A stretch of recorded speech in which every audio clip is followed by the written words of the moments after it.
Mission TV, le miroir du monde. Félix doit se décider pour être non gouvernement et en place pour bien-être du peuple congolais changer. Ça c'est un point tokangi parenthèse parce qu'il y a droit na esquisse attendre muté. Confiance ya qu'à partir à résultat sur terrain.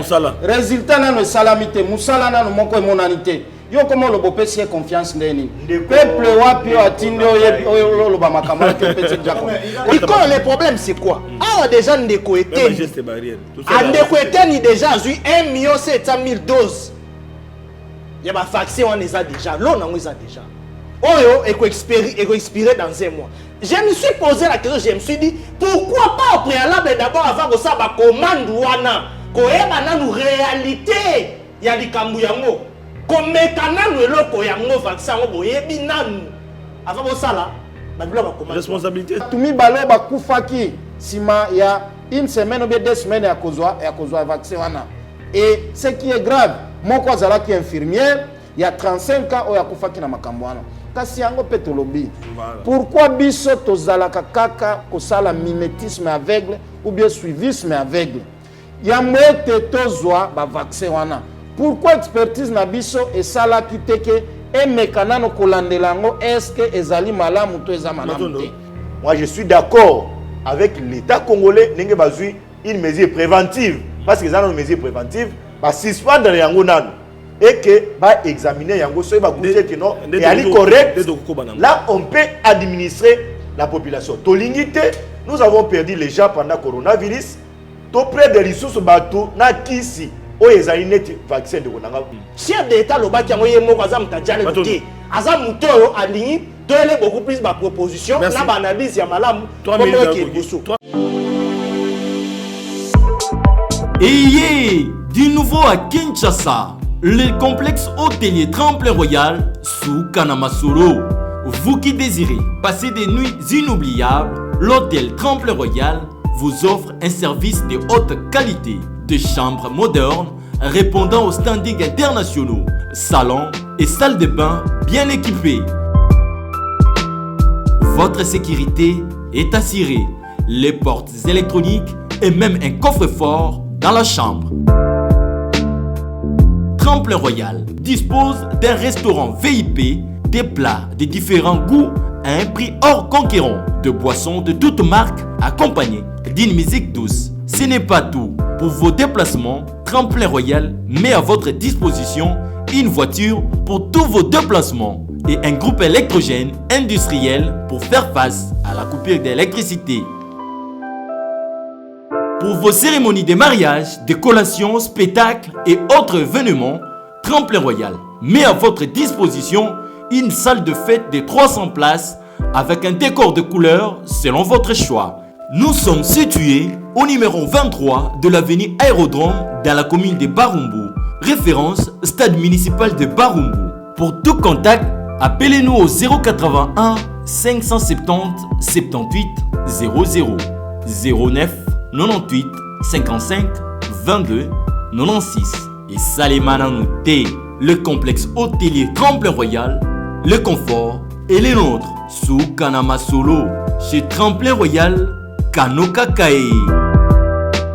Mbote nabino baimboka bozwi lisusu libaku ya kokutana na biso na pokwa lelo biso nabino tolobaka ete to signer contrat ya kobeta masolo ya Congo bozali ebele libana ya mboka na kopesa mbote na bandeko oyo balingaka émission na biso ba congolais baimboka o bazwami na États-Unis d'Amérique bandeko bazwami na Europe pona koloba ete na Afrika na Asia bozali ebele bozali kolanda basango ya mboka na bino bandeko balandi na o etali sujet à pourquoi les autres qui était makambo matali mangwele auto ko benga AstraZeneca ya solo et ko sala makile le bolanda qui était mbola matali na nzela ya oya kambaka secteur à santé était ni atali ça qui était esengeli kopemisa likanisi ya kopesa mangwele AstraZeneca pour être na mboka bapa ya kuna ba komona ete ya solo et comme ba conséquences moi ebele to ba qui était esengeli to solo na ba imboka pona kokanisa ya solo lobby na mikolo zali ko ya pour être lelo yo bopemisi lobi bokozongisa est-ce que kokotuka bongo to pe bopemisi pona libela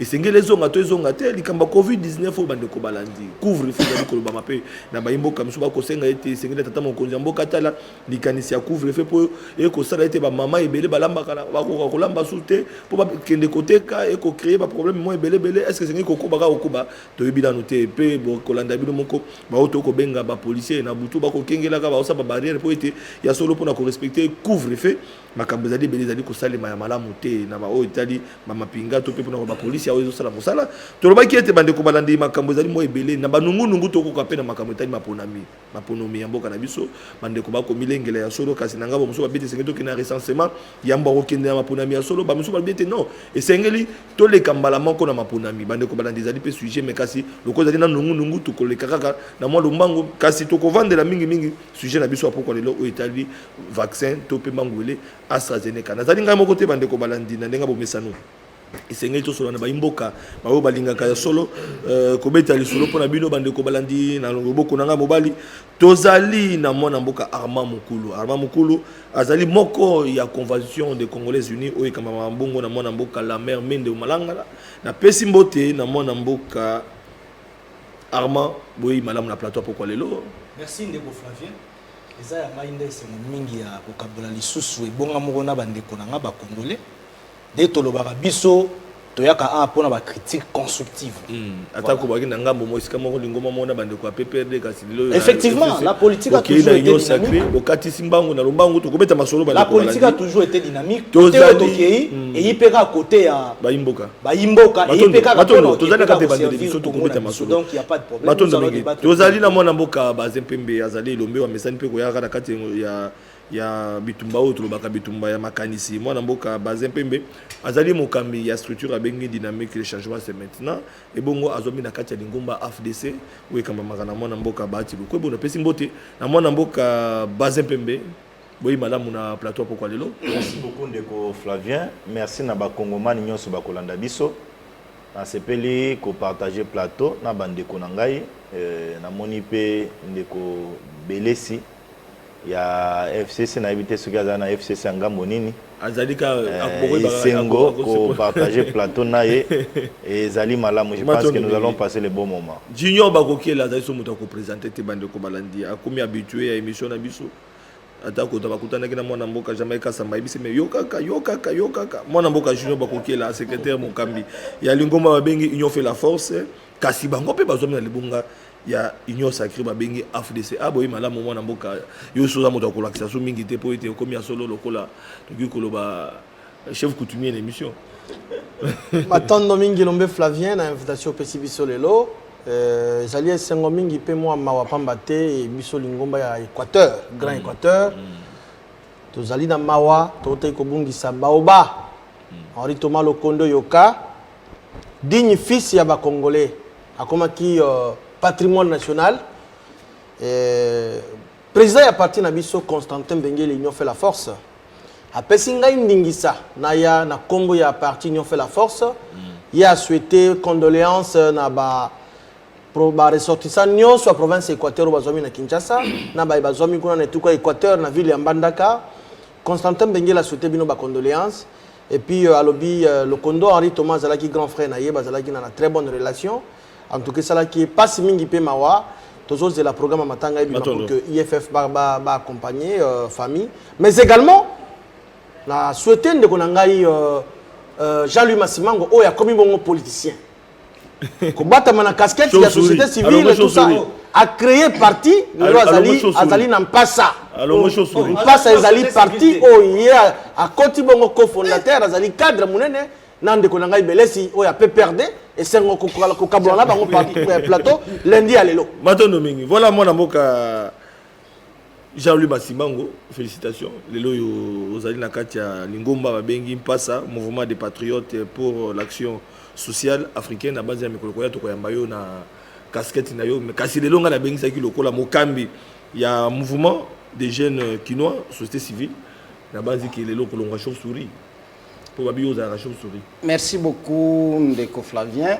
nazali chauve-souris te ndenge ozoloba kasi ezali bandeko na nga na momesano na lolengo na biso mpe ya kosalaka émission eleka malamu yango tosalaka ere moko mwa amusement wana nazali exactement ndenge olobi président national ya mutualité des jeunes kinois kasi esengeli tozwa mpe destin ya mboka na maboko destin ya mboka na maboko ezwamaka a partir ya baorganisation politique oyo toyebi objectif na yango ezalaka koconquérir pouvoir pe kotikala na pouvoir le plus longtemps possible yango tosilaki kotia en place structure politique ndenge olobi mouvement des patriotes pour l'action sociale africaine oyo ekambami na mwana mboka maître Dodo Lutombo lokola autorité morale to président national kasi mikolo ekoya okoyeba na koyamba biso na casquette wana lokola moko ya bacadre bamembre cofondateur ya parti ya munene wana koya ko révolutionner makambo parce que sengeli politique et salema autrement opposition bozala na majorité bon tokolobela ngo il est temps de se décider maintenant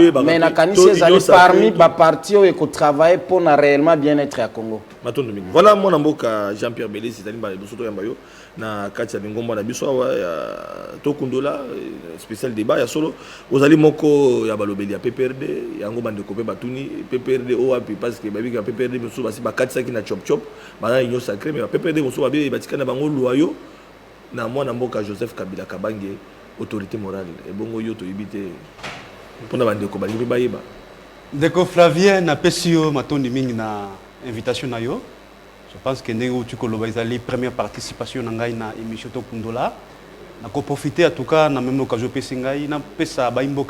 place mais aussi de débattre sur ce plateau parmi je pense que c'est un grand plaisir pour moi de débattre avec eux et surtout que nous avons sincèrement merci na président national na biso Joseph Kabila ou possibilité encore confiance à Kolobela au nom et pour le compte du PPRD mais aussi na kopesa aussi secrétaire permanent na biso Emmanuel Ramana Chadari mbote place azali mais par rapport à quelque chose tuninga soki nazali côté nini de konanga Flavien le PPRD est indivisible il y a pas de PPRD na Kachamboka ou biso na PPRD to benga na ba camarades c'est-à-dire que nous partageons la même vision nous partageons la même idéologie c'est-à-dire si quelqu'un estime que azali sous ko partager vision mo na biso te ou soit idéologie mo na biso te et bon bazo partager vision ya union sacrée de konanga ya na lobby kino ya na lobby kino o da pepe union sacrée na lobby que n'est-ce pas soki bazali sous na vision mo na biso te ba kende parce que oyebi e koplona e uti musika ya na union sacrée alors nous avons compris que zali un coup moté na union e uti na union sacrée pour na déstabiliser PPRD mais le PPRD a jamais causé la déstabiliser par rapport à la déclaration de la télévision non parce que jusque là Ndeko Flavien Flavien la confiance au président national Azali Nango envers son secrétaire permanent Azali Ndeko Ramana Chadari et l'ongouetin mais aussi Tozali Bissonyo Soko réitérer notre soutien à cadre de PPRD. Tu as dit qu'on réitère soutien Nabiso, na secrétaire permanent Zalui Emmanuel Ramana Chadari. Jusque-là, il n'y a pas de crise de la PPRD. Merci. Voilà, bande Kobalani, tu as nakati ya Masolo ya pourquoi lelo, Likambo Itali, Mangwele, Oyo Toko Benga na lopoto vaccin. Donc AstraZeneca, Oboko Landa bande Kobalandi. Ya solo, ici commis na Congo.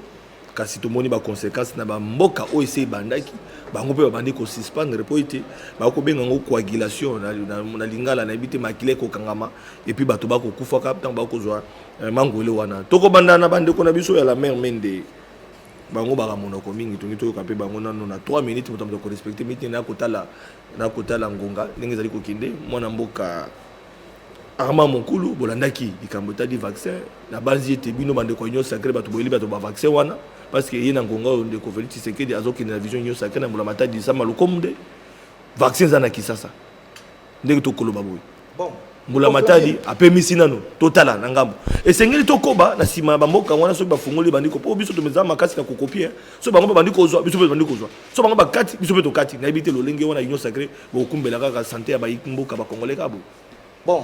Merci pour Namalobandeko Flavien. Il faut attirer notre attention à l'opinion congolaise et puis internationale parce que, vous savez, lorsqu'il s'agit d'une question liée à la santé, à la vie des Congolais, il faut toujours avoir à la légèreté. Il s'agit ici de la vie des Congolais. Donc, il ne faut pas rimer rebelle nakati tu intoxiquer population, tu bimisa information lokuta, ainsi de suite.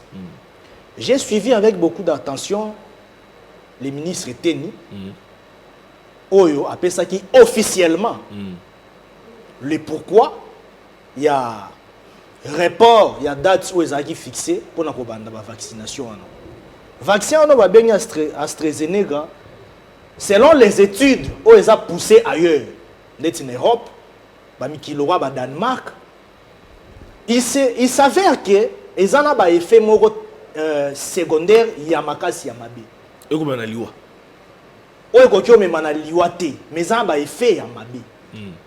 Alors, c'est la raison pour laquelle le ministère de la Santé congolais devrait d'abord analyser, faire l'étude de faisabilité, l'étude clinique. Et ça des tapes belé. Et là, on a photo rappeler. Voilà, ils ont il faut ça, mais sous mingi. Mais, papa, man, non, il faut pas minimiser l'expertise congolaise. Il ne faut pas minimiser l'expertise congolaise. Il ne faut pas minimiser l'expertise congolaise. C'est-à-dire, à un moment, les ministres de la Santé, avec ça, communiquer, on a reçu soir une date de la vaccination, pour une date ultérieure, lobby dans 2 semaines ou peut-être quelques jours. Après avoir fait ça, études cliniques, tout qu'on sort, les essais cliniques, on va continuer à faire ça vaccin, mais vaccin et copier ça. C'est-à-dire que le vaccin mais il faut pas lander la monde bien. Parce qu'ailleurs, ils ont déjà fait des soucis. Alors, pour nous, on a côté la musique parce que yo le bakake, yo otala la musique. Ma comme yo goya. Analyse no. Et sengeli azongela mokano. Je vais maintenant intensifier mon analyse. Okita wana pour 3 minutes mingi te. Wana ezaki aspect ya liboso. Wana ezaki aspect officiel. Parce que ngana linga légaliste. Parlons maintenant de la réalité sur terrain. Moi, je suis contre ces. Naza contre mon vaccin. Pourquoi nous avons contre le vaccin? Oui, même histoire n'a vu ça coronavirus. Nous avons parmi les jeunes, il y a les bosso, on va télémélanger même des risques. Nous avons tendoni aussi. Mouta les bosso, le baron de coronavirus, tantôt à qui belge. Nous avons évité ça pour ma communication dans le cadre ministère de la santé, je ne sais pas. Ce déficit communicationnel peut n'aller barater. Parce que la communication, il faut savoir la manipuler. Tantôt à français, tantôt on a qui n'a pas coronavirus. Il y a une dénonciation dans une étape déjà grande populaire à combien d'arguments dans ma flou. Vous comprenez? Ça dit doute déjà doute méthodique. Notre doute populaire est côté dans la carte baimbo. Et même sur la couvre-feu. Et même sur to qui est ici ma couvre-feu. Na tellement ma couvre-feu na couvre-feu ça n'a rien à voir avec ma coronavirus. Peut-être pour des mesures sécuritaires, c'est vrai. Mais pour nani ba latisa ki angonzo to ya ma coronavirus na monete na monte na telemela la moa le to mona ba embouteillage tout consomme tout to quoi bima ba chauffeur non solution na ko ba bima ba embouteillage tout couvre fait ils ont fait ça va conséquence. Alors est-ce que maman si quand le problème c'est quoi? Ah déjà ndeko était geste barrière ndeko était ni déjà eu 1 700 000 doses. Il y a ba vaccin on les a déjà l'on on les a déjà. Oyo expirer dans 1 mois.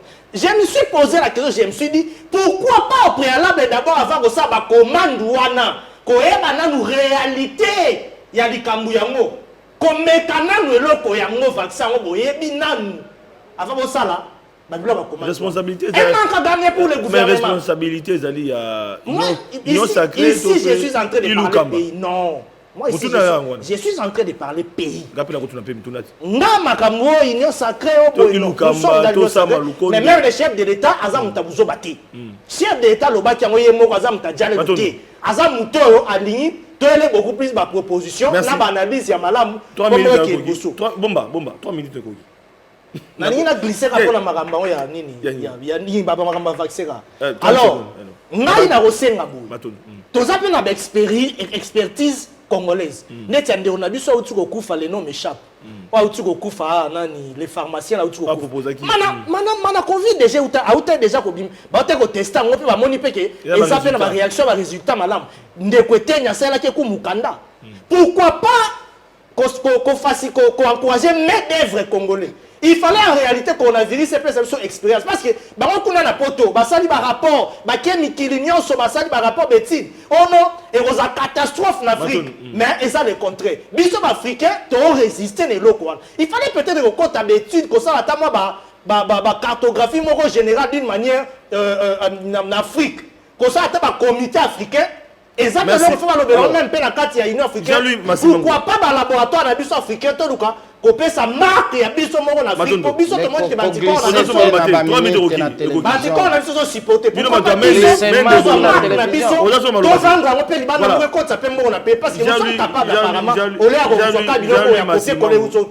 Jean-Louis Massimango, société civile, les canisi il y a vaccin, il y a 18. Pour couper misana no mango ele wana AstraZeneca batana nano lulengi bamboka mosu ekosala nde biso to kosa alors ba ekosenga bazongela soki kuna pe bazongeli to zongeli to pe to luka biso pe na nenga bokoko biso ba imboka to taneli pe to kosunga bande kona biso na o itali lokona et surtout que ba geste barrière lo ba respecter ngo soute pour un masque tambola na changu tambola na bibwa ponga mona kinde na ko ba place na moni na transco partout bato ela tamaka soute tata ba taxi mula batade zo imokano na bato bako to sana ba mote pe to kuma pe bato mingi bako ko na bokono ate ba biku ko biko kita yebisa biso siko likambo etali mangoleo to suka bon. Merci beaucoup Ndeko Flavien na minute nango pesinga 3 minutes na lina na zwa 30 secondes na ko placer moi liloba par rapport ya liwa ya mwana mboka Thomas Lokondo o azalaki icône lelo na pouvoir législatif na biso au lieu na suka ndenge Ndeko nanga junior bakokela souhaiter ka ba condoléances na bande kona biso Équateur Thomas Lokondo okizala sous réduite na niveau ya province azali mutu oyo azalaki lelo na niveau ya parlement na biso azalaki patrimoine singelaki biso soto batela pe ezali kosala biso pasi na motema kasi nazonga siko na lombango na mutuna na yo o etali makambo ya covid je crois na bimi lisusu prophète pona mboka Kongo ndeko nanga na yebisaka yo na leka na bitando conseil interne konzi ya mboka na bimi lisusu lelo prophète na vrai conseil na lobaka ngwa le président de la république akoyokela biso peuple likambo ya vaccin ekoleka te tozwaki baapele ebele ya bato kofinga yo ozotelemela yango pourkoi lobi babanda nano na présidence pourquoi lobi bakende nano na alimete pourquoi lobi bakende na parlement pourquoi lobi bakende na bagouvernement provincial na bagouverneur et puis baya kosukisa na palais du peuple makanisi onga na pesa ya wana parce que un bon exemple commence par le sommet et puis basinzili bakoya kolanda sima kasi lelo réalité est la raison. Mais na kolanda mwana mboka Armand Mukulu c'est comme si alanda qui bien te maloba ministre ya santé. Biso toloba parmi ba ministre batia qui président de la République na gouvernement na conflit na conscience collective. Ministre Eteni faisait partie à partir de la confusion. O atia na mitua batu na ebandeli ya na bokono ya Covid, ce qui fait que zana bisiko batu batikala kondima Covid alors que c'est une réalité. Ye aye kola kisaba kongomani ke Covid asala musala na eka à partir de 21h jusqu'à 5h. Na moi Covid azalaka activité mais Covid a se contaminé na batu bia kota batu à partir de 21h jusqu'à 5h. Mais batu batia ki pe na couvre-feu yango batu balembaka te basali nini balembi. Je crois mona ki ba image o etambola ki bande kona biso ba population bazala na ba barrière bango moko kao. Donc, comme une barrière est donc, nous devons éviter que le Congo soit nous devons éviter que le Congo soit un pays où il y a des mesures en désuétude. Bandekonanga ba juriste bazalo elingi koloba boye. Mibeko ezali kasi mibeko yango eza ya kolala. Bato bazo observer yango te, bato bazo talela yango te. Nous sommes spécialistes na babiloko. On a ko pesa exemple moko. Oyebi na ville ki saso ba ibisa biso mituka taxi ko tambola te, soki eza na couleur jaune te. Mais le lot yoki ko yebisanga bato balanda lisusu biloko wana zéro. De la même façon ba yebisa biso makambo ya masque. Est-ce que babeta sous le solo masque? Est-ce que na niveau ba souciat est-ce que ba comment ekotekela bato ba masque beta mali lisusu? Distanciation sociale yo moko moni mituka transport na ototi kozwa ndenge bato bavandi na kati babari tolo bate donc makambo nyonso yiki kasi nazonga na likambo ya vaccin ndeko koloba te ke ezali na ba effet secondaire ou bien nuisible mais koki koboma te donc olandaki malamu te parmi ba 7 pays yo ya poto batangi à l'occurrence na niveau ya Autriche bien na Australie na pe na Norvège ezali na batumi balo bakufaki sima ya une semaine ou bien 2 semaines à cause de vaccin. Et ce qui est grave, moi, quand je suis infirmière, il y a 35 ans, il y a Koufaki na Makambouana. Kasi yango petolobi. Pourquoi biso tozalaka kaka kosala mimétisme aveugle ou bien suivisme aveugle? Ya mwete tozwa ba vaccin wana. Pourquoi expertise na biso et sala kiteke et mekanano kolandelango est-ce que ezali malamu to eza malamu te? Mais c'est par après qu'on nous dit non voilà vaccin au salma isusute. Je crois que ce n'est pas une question que ça va te bazotal lanano bazolandel. Ce sont des histoires qu'on n'a pas fabriquées chez nous. On n'a pas confiance nango. Il est vrai. Ezali na batu ya mael mabe osima nango bazozwa mbongo et osala bango passe. Kasi na yebi mokonzi ya mboka ela juste pour na ko battre la biso peuple pour que tokufa te lokola basoso na makambo ya vaccin. Basé pembe mokambi ya dynamique les changements c'est maintenant. Il faut tout l'appeler changement yango na ndenge zali okende atako ozana kata lingoma ya AFDC ya mwana mboka baati lokobo kasi. Mbula matadi sama lukonde oya union sacrée les peuples d'abord ba kotana dikamba vaccin e kokutai makambo popesa kolanda biso na bokebi na bandako même bande kozom na bapoto biso bazala ba confinement ba kolanda biso ba komona mamboleka na boka na biso et sengeli toko banalikanisi ya kovandisa ba vaccin wana poto tala na mikira pa soki simbi to meki po biso on dit to meka kaka ko meka soko na simbi so simbi te to tiki tope et sengeli kozwa mokano mosusu ko sunga ba imboka poti ya solo union sacrée les peuples d'abord va se retrouver dans l'Otadi Covid-19. Déco Flavien, merci beaucoup. Nous poser une question dans le gouvernement ya Sama Lukonde. Tikana profiter na micro na yo. On a koyé bisande ko Sama que peuple congolais bazali ko pesa ye confiance. Mais a biser la confiance ya peuple congolais té. Nous avons un peuple de Flavien azana exigence moko pona bien-être na yo ozana idée. Tango batie en place congolais nyonso asilaki ko pema mwa muke alobi Sama Lukonde akoki koya ko changer donne situation de vie na biso, situation politique na biso. Mais ndeko Flavien soki ndeko Sama landi ba caprice ya ba homme politique égoïsme na bango. Nous risquons d'aller, ces choses au fond, on a déjà parti à l'élo, lundi. Nous risquons de consommer les semaines au Mobimba sans gouvernement. C'est manque à gagner en termes de temps pour le peuple congolais. Une semaine pour le peuple congolais, pour le gouvernement, sans Maloukonde en place, c'est des trop. Tant qu'on a perdu, biso passe et tambouillé, biso ba autozana peuple, ils ont ça la biso passe. Nazoya na nzelawa na koti quelque part na soma mai elenge moko amoni ngai abisinga na bieko zoke une émission na télé 50 mais yebisa peuple ça vient de lui tozana confiance na gouvernement na ye mais alanda caprice ya ba homme politique était Félix doit se décider pour être non gouvernement na ye et en place pour na bien-être à peuple congolais changer. Ça c'est un point tokangi parenthèse parce que azana droit na esquisse attendre muté. Ndeko wana okose le peuple na opeso ata ba minute na ngai confiance ya ka partir à résultat sur terrain. Résultat na no salamité musala na no moko monanité. Yo comment le bopesi confiance ndeni. Peuple wapi atinde lo ba makamala ke pesi jako. Peuple union sacré. Peuple union sacré.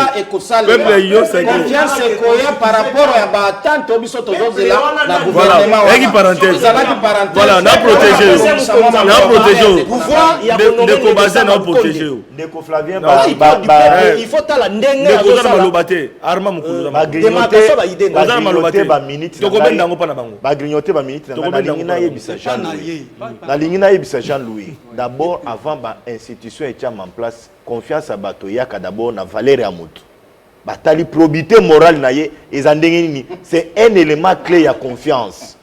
Ça c'est un élément absolu indiscutable ndeko Flavien na ya na o etaleli mangwele bato esengeli baye baboy maladi nyonso tu lelo baoyo bazana expérience na kati ya mokili babimisela kango vaccin baboya kango te mais ceux qui vaccin yango eza mabe eleki na ba centre nyonso d'expertise ba approuver bakoki ko administrer yango population. Maintenant oyo etaleli vaccin na biso oyo oyebi tant makambo coronavirus et bandina ndeko fitika si je me trompe pas son nom nenge ba pesaka komona ye eteni longondo yende muto azali à la base il y a conflit flou c'est ça oyo etozalaki nango parce que c'est un monsieur il a des difficultés sur le plan communicationnel oui.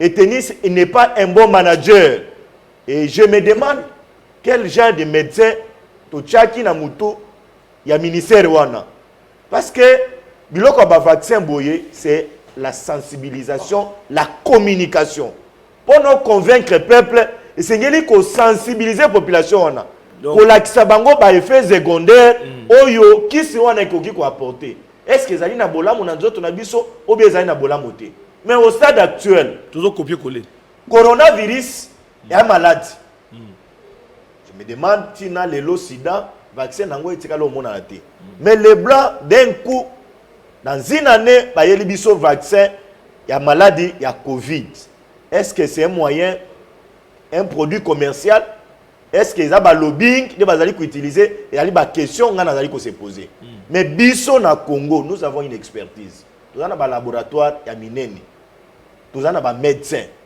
j'ai vu le chef de l'état tant le vaccin est commis il s'est déplacé dans un entrepôt où ils allaient na Kinkole à qui ko vérifier et à se réunir na ba expert na task force tant que batali balobité na ba mikili muso ba paya ezo produit ba effet ezo memati bato na liwa sengeli pe biso to examiner ngo nano to keni na précipitation nenge tozwaki ka première cas ya coronavirus te communication à mabe et ya ko biso lelo na ba conséquences au tozali nango lelo moi je suis d'accord avec l'état congolais nenge bazui une mesure préventive parce que ça une mesure préventive ba suspendre yango nano et que va examiner yango so ba goûter que non et ali correct là on peut administrer la population tolingité nous avons perdu les gens pendant coronavirus to près de ressources bateau na kisi o ezali net vaccin de konanga Flavien mais pour na kosuki ça de ko Flavien j'espère que mayebiso to ko belela et ko koma na mato ya bakonza mboka et ils vont prendre des dispositions avant d'administrer population na yambo na suki sana mwana mboka Jean-Pierre Belesi oyo ya kotala pe ndenge bi nyo sacré bako kumbela bango pe na ngamba kabila bakotala na yepa mwana mboka junior bakokela je bakokela même question mangwele wana AstraZeneca toko bana yango to pe tolongola yango libela. Merci ndeko Flavien Roussak na ndege ozongiseli biso maloba na sepeli mingi me yambo penza na ko remercier mon mboka Jean-Marie Kasamba oyo azosala promotion à jeunesse azopesa biso opportunité chaque fois que awa to communiquer baimboka bayeba na temps réel makambo ya politique ningi zo salema ce n'est pas facile et donc une fois de plus côté Azwami to pesier ba merci na kombo ya parti na ngai on fait la force paix également to remercier Jean-Marie Kasamba DG Jean-Marie Kasamba voilà DG Jean-Marie Kasamba télé 50 babi merci pour notre opportunité à bilingue à travers ba plateau balobela mamamboka merci beaucoup ndeko na ngai na kokota na makambo zoloba mais avance là na yokaki moi ba yiki ki amike mike il faut na lukana dégager yango mon mboka Jean-Louis Massimango un acteur politique parti politique pas ça il faut qu'il y ait un rectificatif hein. Il parle de la société civile non il n'est pas de la société civile dès lors que arrêté Zala qui signé Aza déjà un acteur politique mais on va dans la société civile par erreur. Azolo Babiso état congolais tolingi mimétisme aveugle trop. Mais qu'est-ce qu'il voulait dire par là? Azaïko attaqué couvre-feu. C'est pourquoi parce qu'Azala qui est victime. Ça fait quelques mois. Il y a couvre-feu voilà. Il y a autant de Manabutu. ndeko wana abungisaki biloko oyo biso to déplora ki yango ezalaki malamu te ndenge ba police basalaki so major Karine qui dit soit oui ninga mais quand il s'agit d'une mesure il faut qu'on respecte yango ndeko wana ba air tardive ba Akomi kotambola politique. yango Akomi politique. akomi contre couvre-feu akomi ko critiquer mimétisme aveugle avec le système mais obosani koloba likambo ba puluso bazolala otala ki bilili wana ndeko na ngai ba policier azo protéger junior mwana mboka na protéger yo na protéger yo donc tous on a l'habitude de respecter ba mesures édictées na ba autorité nayoki alobi mo mingi awa mais mais ce qui était essentiel ya couvre-feu voilà biso toza obligé à féliciter mokonzi mboka. Nous avons un président clairvoyant. Le président de la République n'a souci à Baimboka. Il y a instruire le ministre de la Santé Bossir Soir et Lokowana. En tout cas, le chef de l'État, le peuple d'abord. Azan a souci à Congolais. Pambate le lundi, des vaccins n'engagent banda. Justement, les chefs de l'État, parce que le gouvernement est sortant. Ba mesure na bango, ba décision est limitée. C'est le président de la République qui a instruit le ministre de la Santé, Bossir Soir, pour bon ya Baimboka, intérêt à peuple. Toyoki vaccin wana et créer mon bambutu mutu la pays mususu. Namboka ba paya. Na Europa. Coagulation bandeko mingi bakufi, je crois deux personnes déjà. En Autriche, Toyoki Danemark et place sur soir ba payer belé. Il faut ba étudier en vraiment ba réellement ce qui qu'est-ce qu'il s'agit na kati ya biloko wana. Mokonzi mboka na souci ya baimboka na ye alobité bo sur soir eloko wana. C'est quelque chose à féliciter le chef de l'État. Ndeko nangai vaccin pesa mabete toti kande ko pesa ba spéculation ba rumeur ya mabe ba information ya mabe pour na vaccin ce qui ezalaki malamu engaki bandalelo mais dès lors qu'il va sentir que moi ba complication ezali et tout ndemo konzamboka na souci wana lobite bo sur soir biso peuple congolais biso union fait la force tozali kolinga bien-être peuple congolais mutu moko akufate pandémie ici là. Ceux qui vaccinent, ils vont étudier, ils vont changer le format. En tout cas, tu peux soutenir pour que merci beaucoup. Tu vas retenir. Alors, moi, je vais appeler si pour que Oyoki bandeko balobi bandeko déjà union sacrée bino botika lisoko to bité to kaki pepe denga comme l'opposition to kaki atundu koloba ite pepe de balingi bozwa statut ya opposition to bité ko zasko ndenga ni bandeko Martin Fayulu balobi te bango baza la résistance ba opposition te alors to bité siko ko le kandenga ni mais bandeko union sacrée mo ni mokonzi habiter le peuple d'abord akena mbambango te habiter kuna poste soir nanu to ko mona clarté parce que bato ilu kamba yo baza ba sortant ba osamusa mamuté Ndeko Flavien na pesio matondi na mutuna na yo avant na répondre correctement mutuna na yo na kolinga déjà na attaquer élément au soulever à ya PPRD ceux qui sont en opposition ou pas. Le PPRD n'est pas dans l'opposition. Il faut que cela soit bien entendu parce que oyebi nyamu esalemaki c'est-à-dire tripatouillage constitutionnel c'est-à-dire torpillage à texte troquer jamais accepter le Kowana. Il y a un peu de lobby que ce qui ton demi dans l'opposition, c'est-à-dire ton demi makambo oyo basala kiwana. Alors, tant mieux que tout ça qu'on résister face à une dérive dictatoriale oyo zani ko rota na mboka. Il y a un lobby que tout ça qui a été fait, c'est en violation de la Constitution. Et que tout le monde je reviens maintenant de Kunangai.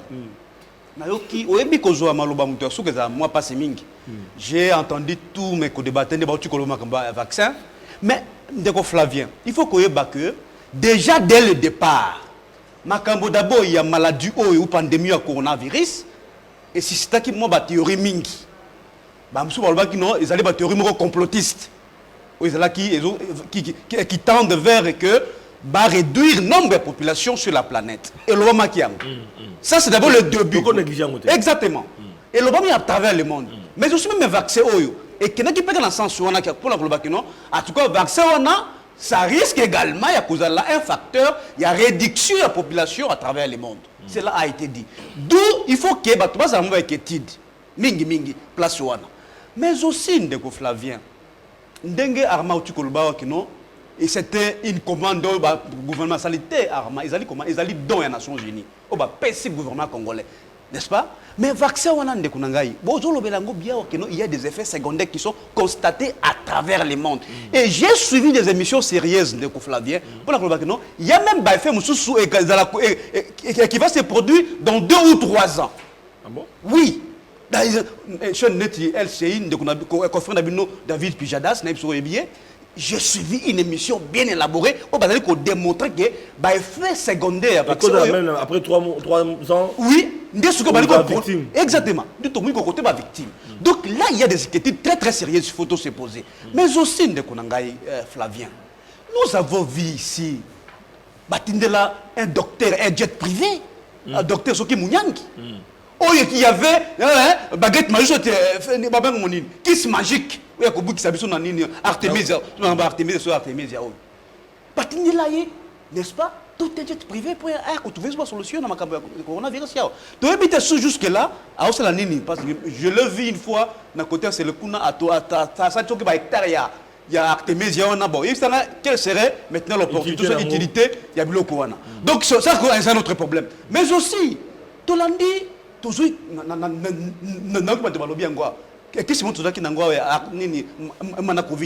pourquoi est-ce que le gouvernement congolais n'a pas valorisé ces produits-là? Parce que ces produits-là, Flavien, a démontré quand même bien fait, dans le sens où soigner les bateaux pour le Covid. Mais on a négligé ça, mais c'est précipité pour le vaccin. Le mimétisme de Konangai. Bien sûr, copia, le mimétisme. Tango, balobi na potokuno balobi couvre-feu. Couvre-feu. Confinement. Confinement. Stopper vaccin. Parce que déjà, qui prévu pour les 15 lundi. N'est-ce pas? Pour que vacciner bateau. Comme alors, non,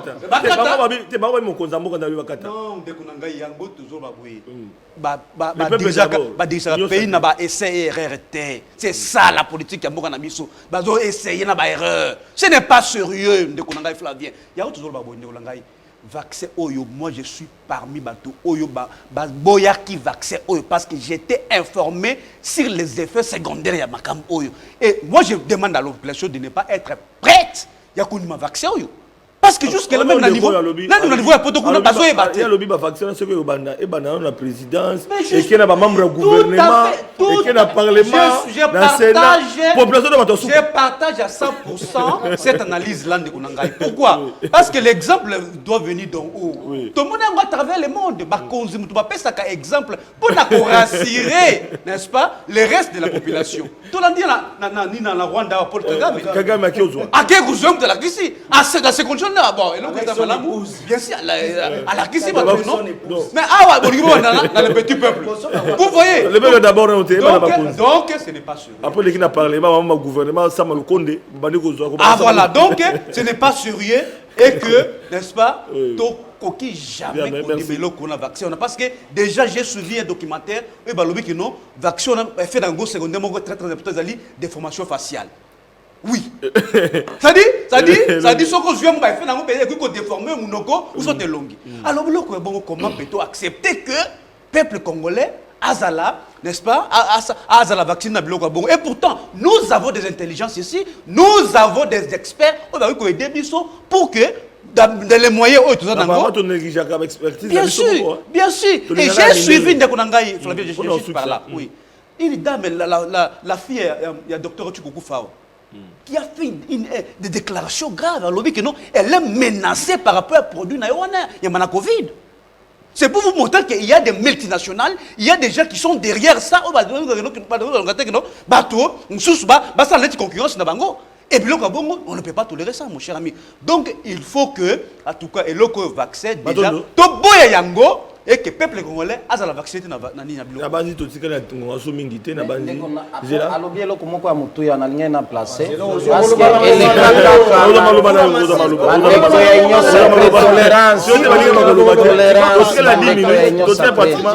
que pratiquement la 10 minutes, s'il vous plaît, mutu 2 minutes pour to chiter, mais to chiter ce que dans les kamba ko vaccin, ça veut dire vaccin, bo bakisi na 2 minutes, kasi li kamba tellement pour nami.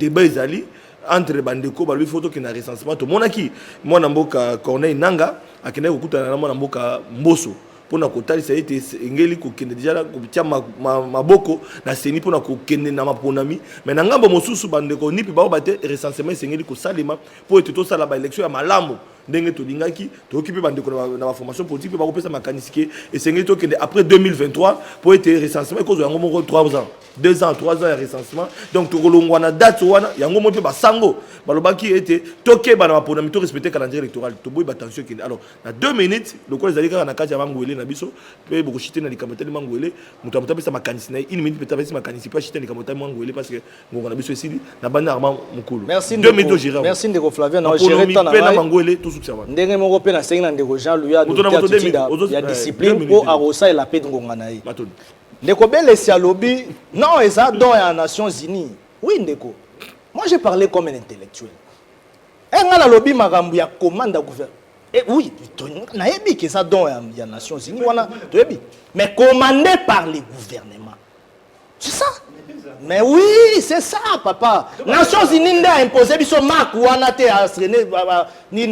AstraZeneca wana c'est Nations Unies nda imposé biso ngote c'est-à-dire ngap esika nazo condamner des ministères ya santé donc d'écouter voilà ya moni ngana ndeko lobaki faki asala l'étude ya faisabilité étude clinique bien position na bino c'est ça le gouvernement qui a commandé mais à travers ces dons là et puis il faut voir l'organisation internationale ba don na bango za ofeleté ça ils ont quelque chose à gagner en retour merci à maman non moi je te dis il y a toujours des relations bilatérales au monde de ça alors nga problème na nga siko na makambo ya vaccin ezake il faut en réalité na minute oyo nde mokonza mboka apesi ndingisa wana ba sursoir na biloko wana il faut pas ça étude approfondie autant risquer te donc risque ezalate pour la maman maponomi ndeko nga na moni recensement zelo mabete on a été ici 18 avec le sénateur avec que j'ai sali Joseph Kabila Kabanye sans pesa biso recensement na mboka on a été à l'époque de Mobutu ba ça recensement mo ya bongo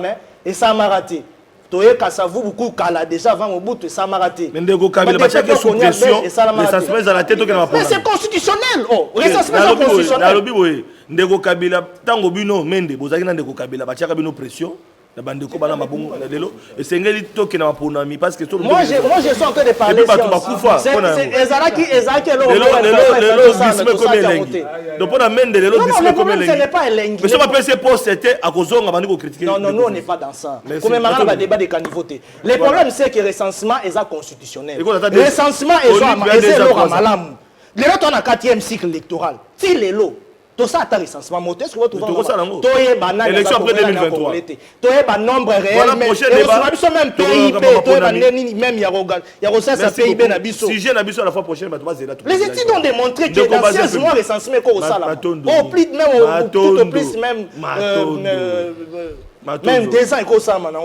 pourquoi tu on a expert pour cette on a information na kopesa yo information na kopesa ba Rolanda pour na expert recensement et ça pas moins de 2 ans donc il y a 2 ans 3 ans et puis pour na bande comme so aseni ba bande ya koloba ete ko kena mapona na 2023 comme il passe pour ngongezo kenda ngomoni ko nena ngakena ki mbangu na totanga rapport ni parambo ozoloba wana eza contradiction na rapport ni matondo na totanga rapport ni pour 300 millions de 350 millions de dollars 150 millions et ça pour 200 millions pour la délai ni organisation dans 16 mois, c'est possible. 4 mois.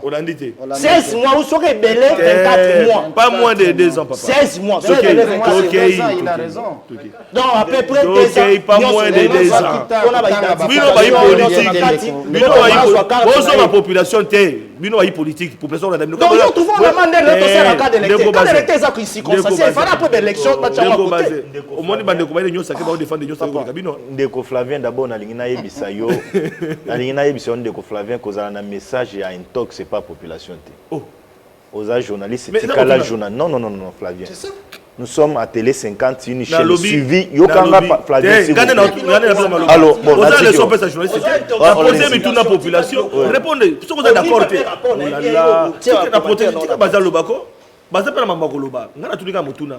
Tous c'est là tout un recensement après de les constituer tout ça ni. Ne peut pas le bac. Flavien Nazali ko répéter les sous. Bakata makambo na olobate koza na message intox c'est pas population ti. Nous sommes suivis national et international. Motu na déranger. Soko lingo lota kazaka ya bato PPRD ya kokosa bato. Motu na déranger. Vaccin ko ya ko bebisa bato bilongi pona bato ba a intoxiquer population et ali mabe za message. Motu na comme Ndeko Flavien. Bozali ko lobela makambo ya vaccin awo. Oyoki acharnement ni ya lobeli yango. Environ 14 millions de dollars. Bino, vous avez dilapidé yango na Sénat. Bino awa. Pour la vaccin sur le bango, oza na ba vivacité nyonso. Environ 14 millions en bongo. Et qui na Sénat, ezali komona na te. Ba Sénat, monsieur, sois calme, maintenant je parle. Ba sénateur, ezata d'antenne nangai. Ezata d'antenne nangai. Comme sur la salle, l'accordement frauduleux, ezata d'antenne nangai. Monsieur, vous n'avez pas qu'aux avis à ma sénateur au sérieux. Ma personnel à Sénat, vous avez tout désacralisé. Vous n'êtes pas un modèle pour ce pays. Vous êtes hors sujet. Si nous étions dans un pays où nous voulons un acharnement sur vous, vous deviez vous retrouver en prison, vous là. Vous n'allez même pas ouvrir la parole. On va te PPRD. Mais Bissot a conscience parce que le pays nous appartient tous. Et c'est Bissot vivre Bissot soir. Mais revenons sur le recensement. Est-ce que l'obina l'obela yango? Est-ce que yoke que non? Conditionner le recensement dans l'élection. Tu as suivi qu'on a parlé sur ça. Qu'on conditionner l'élection dans le recensement. Les institutions les élections sont organisées par la CENI, la Commission électorale nationale indépendante. Les recensements sont organisés par ONIP. Les institutions Mibali. Corneille Inanga a joué à l'élection à partir de l'Assemblée nationale. Il a été reçu, son bureau, par M. Mbosso pour parler sur les élections. Mbosso connaissait bien que non, nous avons les élections dans 5 ans. Dans 5 ans. Tant que Bazali investi, Mbosso a commencé la démarche. À mon niveau, confession religieuse, surtout. Pour dans les délais, les moments opportuns, dans la session de mars, Oyo. Préparez-vous, il y a un candidat, Oyo va diriger l'institution CENI. Parce que Nanga a fait mandat, a expédié, va faire courante. Mais qu'est-ce que nous pouvons faire? La Constitution nous impose que nous ayons les élections dans les délais. Le président actuel a un mandat renouvelable une seule fois. Et le président actuel a la bonne foi d'organiser les élections dans les délais. Azana ma canissé à organiser les élections dans les délais. Moi, personnellement, je n'ai pas peur des élections. Parce que c'est une boto la bande quoi peut perdre la siège surtout bazanango la circonscription nangai. Voilà. Ce n'est pas un acharnement. Merci. Et ça la mission politique aux États-Unis. On a aussi le Ndeko Flavien de Konanga ba koker sengeli pas loba. Ndeko Flavien pour nous disons au président de la République na institution Assemblée nationale. Session et bandit. Kendina Lombango ba réforme salima nous voulons voir les élections dans les délais. Mais tika yo Flavien ba message à intox wana. Tika message wana Ndeko Bazin. Tika ba message. Ndeko Bazin motuna journaliste ezali cité. Ndeko Bazin okoki ko menacer ba journaliste. Bandeko ba kolanda. Ndeko Bazin Ndeko Armand bokoki ko menacer journaliste na plateau na na lobby boy bandeko union sacré bozala na s'il vous plaît ndeko bakokela kolobate bosu ngo ganyo so bino bandeko union sacré donc mituna journaliste comme ko déranger union sacré bolimbisa ngaso mituna ko déranger bino voilà ndeko Jean-Louis Masimango bolé minute ya ndeko bakokela ya ko basunte. Bon, na ngongo yanga je crois na kutikele ata 30 secondes par tolérance na kanisiete pona bana mboko bazolanda biso ezali mawa journaliste mtozala na mituna kasi biso bayi politique esengeli topesa biano mais akoka moi vous venez d'être pris en partie na bande konabiso mibale Armand ndeko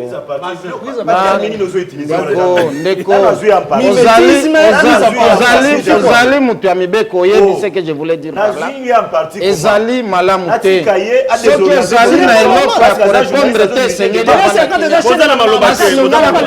na kokota na je na bino te peuple aza na besoin ya kolanda biso tozoloba na zonga na likambo nano ya vaccin tolobi boye Nous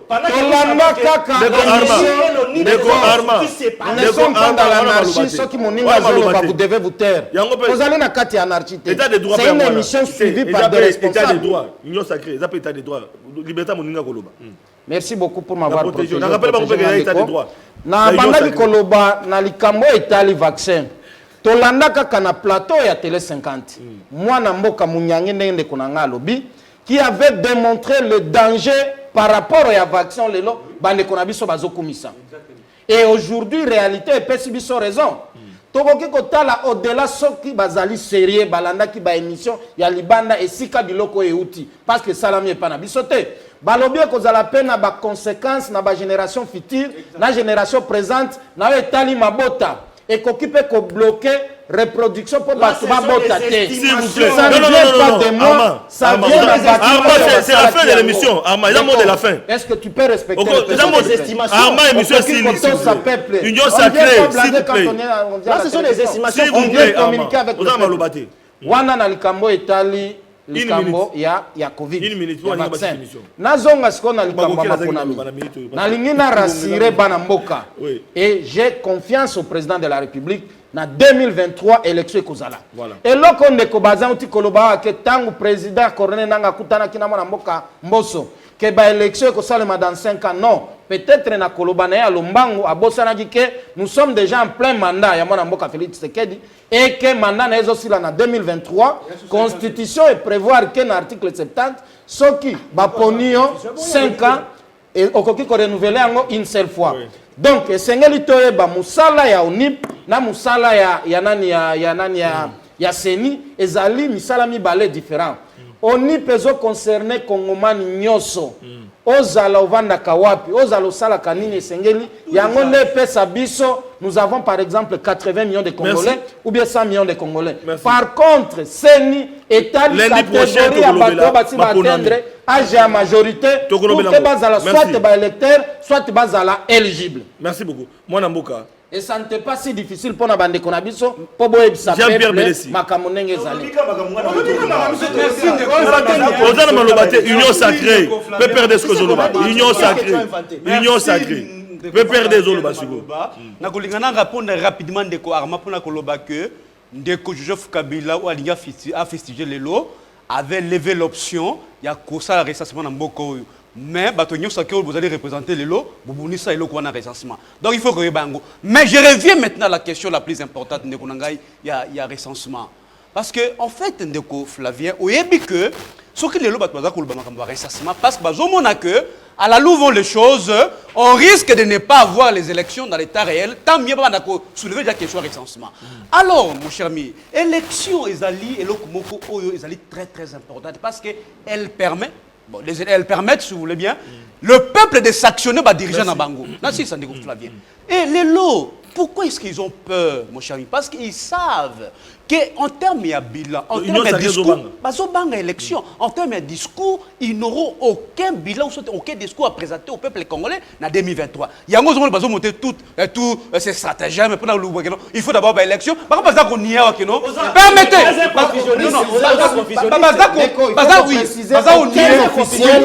Aucun officiel, encore moins une institution, et peut se communiquer que l'élection en 2023. Il n'y a que des charlatans politiques. Il n'y a que des charlatans politiques. Mon cher, dans les partis politiques, il dépêche les élections. Voilà la ligne élection. Merci. Il n'y a pas de Luka que, en tout cas, va repousser l'élection. Merci.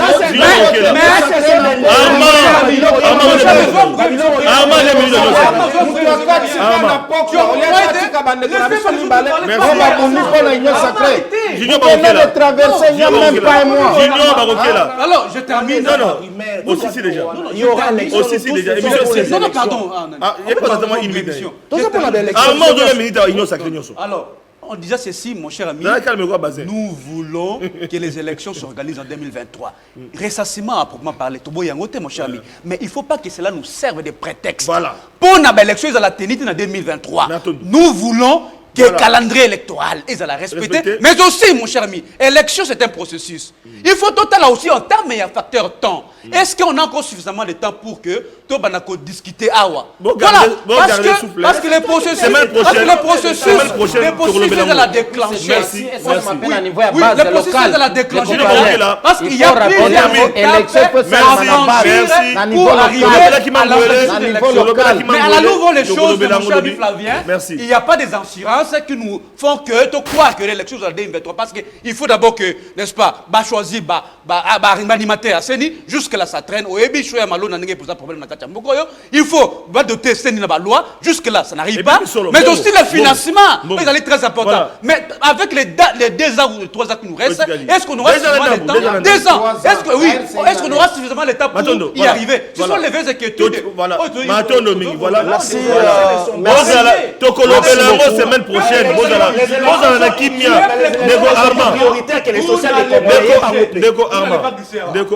Les élections sont utiles, mais ne sont pas prioritaires que les sociétés congolaises. Voilà.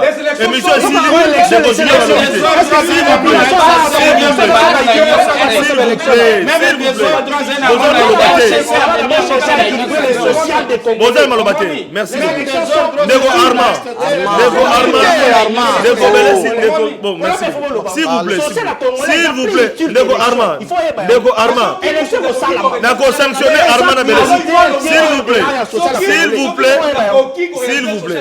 S'il vous plaît. Alors il faut peuple congolais à s'actionner. Merci, Essili. Merci, PPRD. Merci, c'est la même main de PPRD. Joseph Kabila, la même main de Bozala Kimiana. Voilà.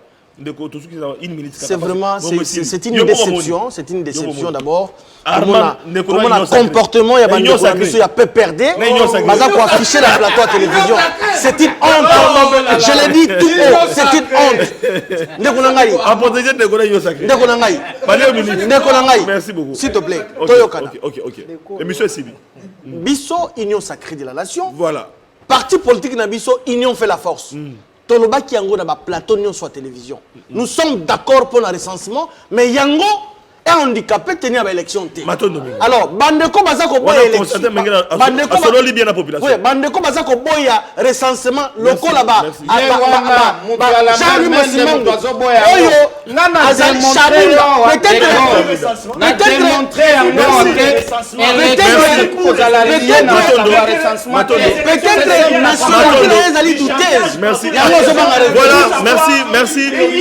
Merci, papa. Armand, merci. Jean-Louis Massimango. Merci. Jean-Pierre Belessi, merci. Bazé Pembele, merci. Jean-Louis Armand. N'a pas sanctionné Bino. Mais combien d'élections? Jean-Louis Armand. Armand, les émissions à CCIT. Armand, ce que vous avez posé pour le plateau, les émissions de Belé, voilà, beaucoup Luka, vous voyez que le maman CCI, vous voyez comment le maman Mende, ah, ça débat la population, tout respecter l'opinion, merci beaucoup. Voilà, Bande Komalandi, ils ont dit, Amia, ça débat pour nous que le été. Tolobela ki mangwele AstraZeneca toloba ki était sengé to betape moi li sona tani maponami ndenge dali kolobama na banda ko mo bino ko sujet ndenge kei na notre quotidien boza la brancher lundi prochain à partir ya 16h na télé 52 bo mesana bokolanda débat na bino autour ya makambo etali maponami sengé to na recensement to pe sengé to na maponami to recensement na maponami ko sele mandenge nini poto kende na kimia seni to ko zela misolo pona ko organiser élection et kosuka wapi. Merci beaucoup na équipe mobimba ndenge bazaki na biso équipe technique, merci pe na invité ndenge bayaki poto lobela très prochainement tu vas solo pour la rediffusion lobby na mardi to kutani pe na mikokoya matondo mi pe poko la mona bota na bino. Ayez du nouveau à Kinshasa, le complexe hôtelier Tremplin Royal sous Kanamasolo. Vous qui désirez passer des nuits inoubliables, l'hôtel Tremplin Royal vous offre un service de haute qualité, de chambres modernes répondant aux standings internationaux, salons et salles de bain bien équipées. Votre sécurité est assurée, les portes électroniques et même un coffre-fort dans la chambre. Tremplin Royal dispose d'un restaurant VIP, des plats de différents goûts à un prix hors conquérant, de boissons de toutes marques accompagnées d'une musique douce. Ce n'est pas tout. Pour vos déplacements, Tremplin Royal met à votre disposition une voiture pour tous vos déplacements et un groupe électrogène industriel pour faire face à la coupure d'électricité. Pour vos cérémonies de mariage, de collations, spectacles et autres événements, Tremplin Royal met à votre disposition une salle de fête de 300 places avec un décor de couleurs selon votre choix. Nous sommes situés au numéro 23 de l'avenue Aérodrome dans la commune de Barumbu, référence stade municipal de Barumbu. Pour tout contact, appelez-nous au 081 570 78 00 09 98 55 22 96 et Salimana Nouté, le complexe hôtelier Tremplin Royal, le confort et les nôtres sous Kanama Solo chez Tremplin Royal Kanoka Kae.